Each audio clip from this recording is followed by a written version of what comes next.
Okay, as I mentioned earlier, as contained here, paragraph 9, an extension of the period required to complete a sale does not preclude an asset or disposal group from being classified as held for sale if the delay is caused by events or circumstances beyond the entity's control and there is sufficient evidence that the entity remains committed to its plan to sell the asset.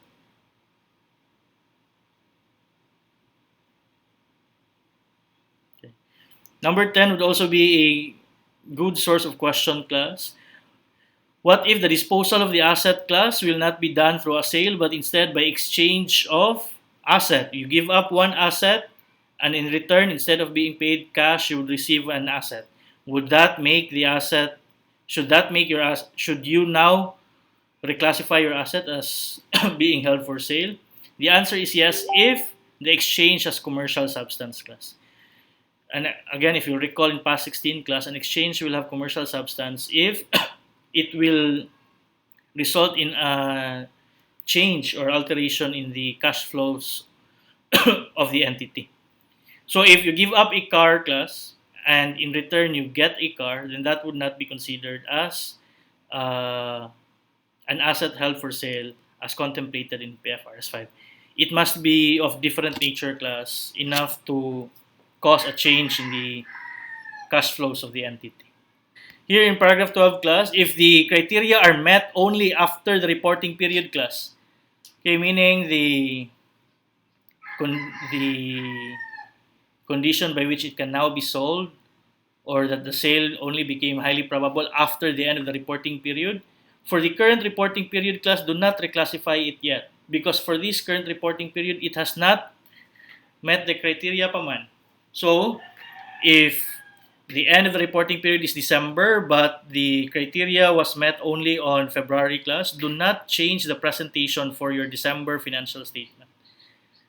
Okay, it should remain as an ordinary asset or regular asset. Although we do not have that term class, ordinary or regular asset. Okay, but the point is do not classify it yet as as an asset held for sale if the criteria was only met after the reporting period. Okay, so but that should make sense because the information that should be presented in your balance sheet class should represent the conditions existing at that time class. So at the time of the reporting date, which is the end of the reporting period, the existing conditions there were not yet that of an asset held for sale. The criteria was not yet met. When was it met? Only after the reporting period. So only then should the asset be considered as held for sale. That could be a good source for a question class. Take note. Okay, so paragraph 12A is now just a reiteration of the rules class, but this time it was framed to fit an asset that is held for distribution class. So we'll not just emphasize on assets held for distribution to shareholders since basically the rules would just be the same.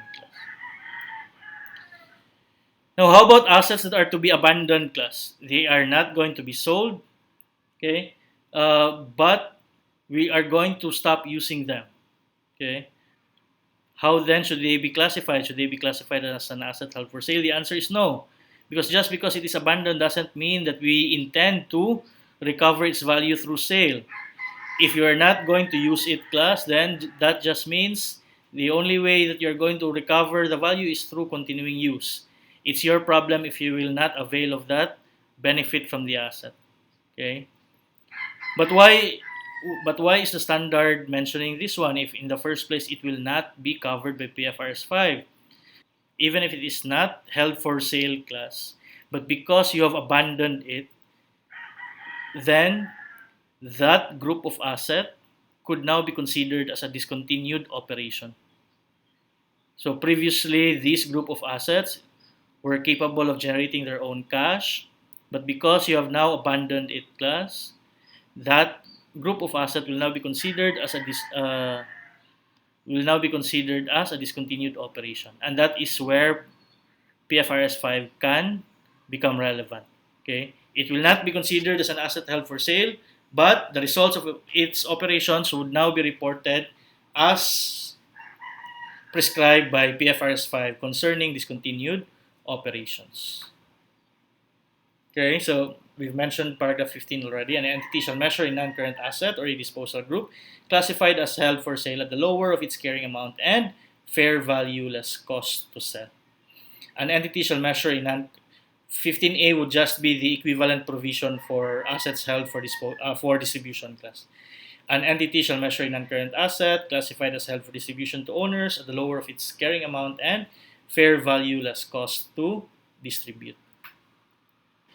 Although for paragraph 17 class, I did not see this as an important point, especially for our subject. Perhaps later on when you are solving problems class, but it would be good if we become familiar with this as early as now. When the sale is expected to occur beyond 1 year, the entity shall measure the costs to sell at their present value. Any increase in the present value of the costs to sell that arises from the passage of time shall be presented in profit or loss as a financing cost. It's entirely okay if this does not make sense to you, because this would now involve the concept of time value of money class. Let's just revisit this once you already have discussed more on time value of money class and effective interest method in your intermediate accounting classes. For now, just one takeaway from this paragraph class. Any profit or any increase in the cost class will be reported in the profit or loss. Let it be our takeaway. That any increase or change in the fair value, the present value, will be reported in the profit or loss. Okay, it's enough if that will just be our single takeaway from this paragraph. Recognition of impairment losses and reversals class. So take note that you will be choosing between two amounts as to the new carrying amount of the reclassified asset. You will be choosing between its old carrying amount under its old classification and its present or current fair value less cost to sell. In the event that the fair value less cost to sell is lower, then that would now be the new carrying amount. And to arrive at the new carrying amount, you will have to write down or bring down the value of the asset.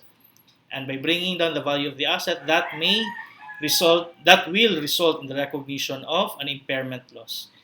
And if in the later period there will be improvements in the fair value class, then that can also result in a reversal of the impairment loss, which is a form of a gain. But to illustrate the impairment losses and reversals class, I'd want us to discuss this next time after we have allowed the basic provisions to sink in first. Okay, let us not confuse ourselves with the complexity of the rules on impairment losses and reversals class. Let us just revisit this once we have established our basic understanding on the provisions of PFRS 5. So we'll just revisit the rules on impairment losses and reversals some other time. The same is true for changes in the plan class. It was an PPE before, we decided to sell it, but later on we decided that we'll just cancel the plan to sell and use it again in our operations.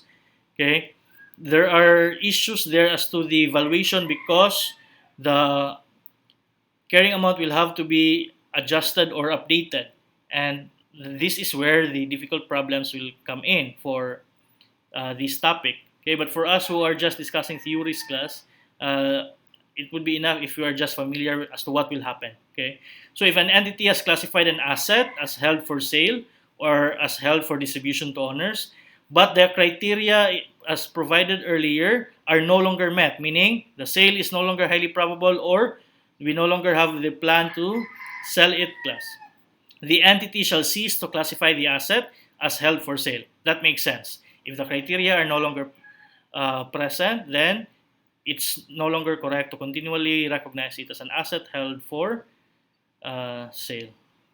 Okay. In such case, an entity shall follow the guidance provided in the next paragraphs. Okay. Basically, class, it tells us to change the carrying amount. But as to how it is going to be changed, again, let's just revisit the rules class after we have established or created a stable understanding of PFRS 5. The problems here, class, would cause a lot of students a lot of confusion because you would have to change back the carrying amount under the assumption that it was never reclassified in the first place, meaning it was never changed to fair value, so on and so forth. Okay, so you will have to go back from the very beginning at the date of the classification and assume that from that point it was never changed or classified as held for sale, and you just continued to recognize it as an item of PPE, as the case may be.